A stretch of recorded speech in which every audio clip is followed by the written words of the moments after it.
सभी गुरुजनों को मेरा प्रणाम। मैं रिंकू अदाना, पुत्र श्री पौप सिंह। मैं श्री लाल बहादुर शास्त्री राष्ट्रीय संस्कृत विद्यापीठ की पौरोहित्य 1 वर्षीय डिप्लोमा का छात्र हूँ। जैसा कि इस कोरोना काल की वजह से हमारा जो प्रायोगिक विषय है वो ऑनलाइन माध्यम से हो रहा है। मैंने अपनी प्रायोगिक विषय में दर्श जनन शांति को शामिल किया है। मैं अपनी इस अल्प वीडियो के माध्यम से इस दर्श जनन शांति को बताना चाहता हूँ। दर्श जनन जो शांति है वो अमावस्या के दिन जन्म लेने वाले सभी जातकों को दर्श जनन शांति जो है कराना बहुत ही आवश्यक है। इसमें हमें पुनरोक्त विधि का आचमन आदि प्रक्रियाओं का संपन्न करते हुए हमें स्वस्ति वाचन मंत्र का जप करते हुए हमें संकल्प करते हुए हमें दर्श जनन शांति जो है करानी चाहिए। इसमें हमें संकल्प करना चाहिए, ओम श्री विष्णु अमुक गोत्रोत्पन्न अमुक शर्मा सपत्नी अहम अस्य शीशो दर्शजनन सूची है सर्विष्ट निवृत्ति है द्वारा श्री परमेश्वरम प्रत्यार्थम दर्शनन शांति करिष्यामि। इस प्रकार हमें पूजन विधि को आगे बढ़ाते हुए हमें गणपति आदि पूजन करते हुए हमें इस विधि को आगे ले चलते हुए हमें पीली सरसों का प्रेक्षण करते हुए भूमि को शुद्ध करना चाहिए।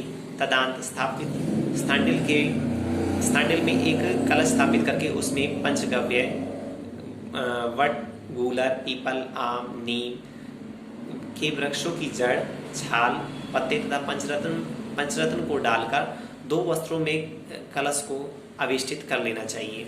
इसके बाद हमें ओम वरुणाय नमः मंत्र से वरुण देवता का आवाहन करना चाहिए।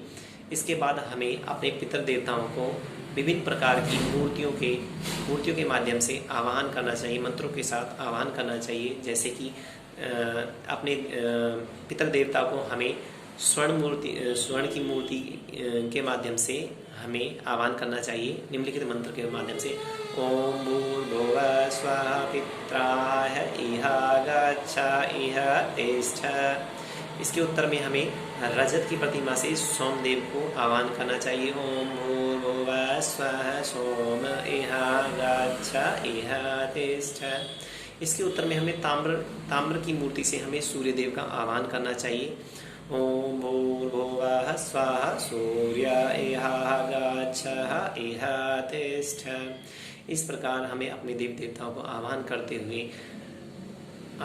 हुए हमें आजा आहुतियों का आचमन करना चाहिए। जैसे ओम प्रजापते स्वाहा इदं प्रजापते नमः, ओम इंद्राय स्वाहा ओम इंद्राय नमः, ओम अग्नाय स्वाहा ओम अग्नाय नमः, ओम सोमाय स्वाहा ओम सोमाय नमः। इसके पश्चात हमें विभिन्न अपने सभी देवी देवताओं को अपने निम्नलिखित मंत्रों के माध्यम से हमें आह्वान करना चाहिए। जैसे ओम गणपतये स्वाहा, ओम अंबिकाय स्वाहा, ओम सूर्याय स्वाहा, ओम वरुणाय स्वाहा, ओम सोमाय स्वाहा।